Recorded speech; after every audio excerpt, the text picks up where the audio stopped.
मैंने पुलिस को कहा, वो कहते हैं मुझे ऑर्डर है, मैंने रास्ता रोकना है और मैंने अभी आपके सामने जाना है। क्यों रास्ता रोकेंगे? मेरे साथ सिर्फ 2 मेरे सिक्योरिटी के लोग हैं और तीसरा मैं हूँ। वायलेशन तब होती है जब 4 या उससे ज़्यादा लोग हों, इसलिए मैंने जाना है। एक दूसरी बात यह है कि इलेक्शन कमीशन रोज़ कहता है, इलेक्शन कमीशन आपसे मुखातिब हूँ कि आप इलेक्शन कराएं। आओ ना इलेक्शन कमीशन मेंबर्स, क्यों बैठे हुए अंदर?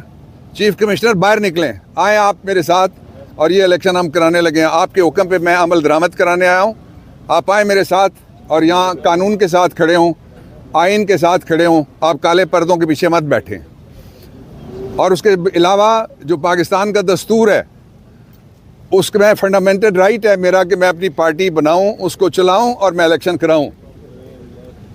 और उसके अलावा पाकिस्तान इलेक्शन कमीशन का जो इलेक्शन एक्ट 2017 है उसमें, और इलेक्शन एक्ट 2017 के अलावा जो रूल्स हैं उनमें और जो रेगुलेशंस उनमें लिखा हुआ है कि मैं इलेक्शन कराऊंगा। ये इजाज़त हमें पेशावर में मिल गई थी। आज ये कैपिटल ऑफ द नेशन है, ये face of nation is being blackened. और उसके साथ ही ये रास्ता रोकने का मुझे मतलब नहीं समझ आ रही। ये उसी तरह का फ़ैसला है रास्ता रोकना जिस तरह का फ़ैसला ये था कि इमरान खान को पहले एक केस में सज़ा दो, दूसरे में सज़ा दो, तीसरे में सज़ा दो, किसी में कोई प्रोसीजर पूरा ना हो, फेयर ट्रायल कोई ना हो, आइन बुलडोज़ करो, कानून के ऊपर ट्रैक्टर चलाओ और जो प्रोसीजर है वो सिर्फ ये हो कि सज़ा सुनानी है। आज जो कुछ हुआ है वो हैरान कुन है, पाकिस्तान के लिए शर्मिंदगी का बायस है। आलमी सतह के ऊपर ख़बरें चल रही हैं जो, और आज सिर्फ हाज़िरी के लिए बुलाया गया इमरान खान को अंदर, और जो हाज़िरी के लिए जब वो गए तो उनको कहा गया कि बयान दे दें। उन्होंने कहा मैं अपना बयान, वकील मेरे आ रहे हैं। अदालत का टाइम 3:30 बजे तक है। ये फ़ैसला 3:30 बजे से पहले किसी वक्त भी सुनाया जा सकता था। 3:30 बजे तक इसका इंतज़ार करना चाहिए था। और फिर एक जो माहौल पैदा किया जा रहा है वो ये है कि लोगों की उम्मीद पाकिस्तान के साथ ख़त्म हो जाए। जब तक हम हैं, जब तक आप हैं, जब तक इमरान है, पाकिस्तान के साथ उम्मीद ख़त्म नहीं होने देंगे हम इंशाअल्लाह। दूसरी बात ये मैं कहना चाहता हूँ कि आज जो बड़े प्रोपेगेंडे किए जाते थे ना सरकारी मीडिया की तरफ से, वो प्रोपेगेंडे मर गए कि इमरान खान टूट सकता है, इमरान खान की पार्टी टूट सकती है, हम टूट सकते हैं। वो नहीं टूटेंगे। और आज वफा की नई तारीख़ लिखी है बुशरा इमरान ने, और वफा की तारीख़ ये लिखी है कि ख़ामद को गिराने के लिए कि तुम्हारे घर पे हमला हो जाएगा और ये हो जाएगा और वो हो जाएगा और टूट जाएगा। आज बुशरा ने जाके ख़ुद गिरफ्तारी दी। पाकिस्तान की तारीख़ में 3 काम कभी भी नहीं हुए कि इस तरह से कोई खातून ख़ुद अपने आप को जिंदा के हवाले करने के लिए गई। दूसरा, कभी नहीं हुआ इससे पहले कि ना जज है, ना दलील है, ना वकील है, ना सबूत है, और जज साहब आते हैं और आके फ़ैसला सुना देते हैं। जज साहब आप तो रात को अस्पताल में थे, तो अस्पताल में कैसे फ़ैसला लिखा गया? ये जानने वाली बात है। और आप जो इन्वेस्टिगेटिव रिपोर्टिंग करते हैं वो सारे करें कि ये फ़ैसले कहाँ लिखे जाते हैं, कहाँ दिए जाते हैं, कौन ये फ़ैसले बेचता है और कौन ये फ़ैसले पढ़ता है। ये सारे सवाल पैदा हुए हैं। ये मुझे आधी सदी की तकरीबन लीगल प्रैक्टिस करने के बाद फॉर्मल लॉ मिनिस्टर की हैसियत से, और मैं वाहिद पाकिस्तान में वकील हूँ जो एज अ लॉ मिनिस्टर मैं आई एम को ऑथर ऑफ द कॉन्स्टिट्यूशन। नदामत हो रही है ये बात कहते हुए कि कोई नोटिस नहीं लिया जा रहा। जिस मुल्क में एक अदाकारा की बैग में से निकलने वाली इतनी शीशी के ऊपर, जिसमें वो कहती थी परफ्यूम था या क्या था, उस पर सुओ मोटो नोटिस हो सकता है।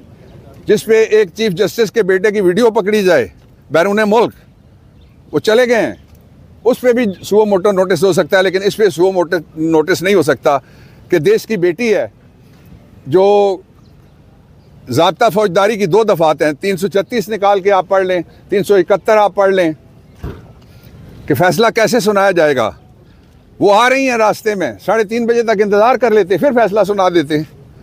लेकिन ये जो कुछ भी हो रहा है, ये बताया जा रहा है कि कानून से भी कोई बालातर है और आइन से भी कोई बालातर है। लेकिन ये सारा निज़ाम जो इस वक्त कानून और आइन से बालातर है, 5 हुकूमतें हैं। इन हुकूमतों को मैं पैगाम देना चाहता हूँ कि हमारा वक्त बहुत लंबा है, पाकिस्तान का वक्त बहुत लंबा है, आइन का भी इंशाल्लाह बोलबाला रहेगा। लेकिन ये जो फैसले किए जा रहे हैं इनका वही असर होगा जो जस्टिस मुनीर के फैसले का असर हुआ था। मैं अब आपसे इजाज़त लेता हूँ and I am just going to go. PTI का मरकजी दफ्तर इस वक्त बंद है, पुलिस पहुंची हुई है। इस वक्त शुएब शाहीन साहब यहाँ पर पहुंच चुके हैं। शुएब शाहीन साहब, आप तो अंदर से होकर आ गए, आपको नहीं रोका गया? नहीं, जब उनको पता चल गया कि सारे वर्कर को किसी को भी नहीं जाने दिएगा तो अकेला मुझे जाने भी दिया गया, तो बस क्या फ़ायदा। बाबर रवान साहब भी अंदर गए थे, बस होकर आ गए, मैं भी होकर आ गया हूँ सुबह से। तो वो वहाँ तक पुलिस थी। अब ये आहिस्ता आहिस्ता उन्होंने देख लिया कि हमने इसको कंट्रोल कर लिया है। लोग दारे वर्कर आए बेचारे, आकर के बैठ में खड़े खड़े लेके चले गए। और आकर के हमने भी देखा कि सारा कार्डन ऑफ था, पूरा बंद था। तो नेचुरली बंद कमरे में वो कहते हैं हम सिक्योरिटी देने आए। भाई सिक्योरिटी, रोड ब्लॉक करके तो कभी सिक्योरिटी होती है? रोड ब्लॉक करने का आपको किसने अख्तियार दिया? ये तो इलीगल काम है, पुलिस कर सकती है, कोई आम आदमी करेगा तो पर्चा होगा। भाई हम दिखा कर आए हैं, बंद कमरे के अंदर हमने अपनी कुर्सियां लगा के अपने लॉन में अपने घर में क्या करने जा रहे थे आप लोग आज? Worker convention. हमने अपने मामला डिस्कस करने हैं, पॉलिटिकल पार्टीज़ के मामला हैं, हम रजिस्टर्ड पॉलिटिकल पार्टी हैं।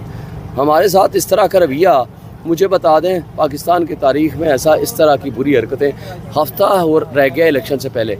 आज हमारे लोगों को हरास किया जा रहा है, इंटिमिडेट किया जा रहा है। जहां वर्कर कन्वेंशन करते हैं या बंदे उठा लेते हैं या उनके खिलाफ को मुकदमा कर देते हैं या उनको रात को घरों में छापे मारते हैं। और SHOs, पुलिस वाले फ़ोन करके उनको कहते हैं कि भाई बाज आ जाओ वरना आप अंजाम भुगतने के लिए तैयार। तो अब कन्वेंशन करेंगे अब इसके बाद भी? फिर भी करेंगे, हम बाज आने वाले तो नहीं है। यहाँ नहीं तो किसी और जगह कर लेंगे। साहब, कल से आपकी वीडियो बड़ी वायरल हो रही है जिसमें आप दीदा हो रहे थे। क्या जानवन हुआ, कैसे रो पड़े, क्या सीन हुआ, क्यों रो रहे थे? आपकी वीडियो बड़ी यार मैं तो सख्त से सख्त तरीन मामलात में मैं मुस्कुराने वाला बंदा हूँ, लेकिन हमारा एक लीडर है, एक नाइंसाफ़ी की एक हद होती है ना। आप नाइंसाफ़ी करो लेकिन इंसाफ कत्ल सबके सामने होता हुआ नज़र आए और उसको आप दें कि हमने जनाब सज़ा सुना दी, तो एक नेचुरल बात है। ज़ाहिर है फिर आप सियासत चलाते हैं। Thank you. For the international media, I say just 4 things. First, there is absolutely no trial of Imran Khan and the wife of Imran Khan. It's a sham exercise, violation of international law, violation of human rights, and violation of Article 10 and 10A of the Constitution of Pakistan. Number 2, it is a blatant violation of the political dispensation in Pakistan and the democracy that a party who has been asked by the Supreme Court of Pakistan and the High Court and the Election Commission repeatedly, go and hold your election. I'm here to facilitate that election. And you can see behind me there are forces standing, those who say that we have been sent here to stop you. We will not permit you. I'm a member of the core committee of Pakistan Tehreek-e-Insaf. I'm a member of the General Council, and we were holding the meeting of General Council today, not only here, in all the provincial capitals.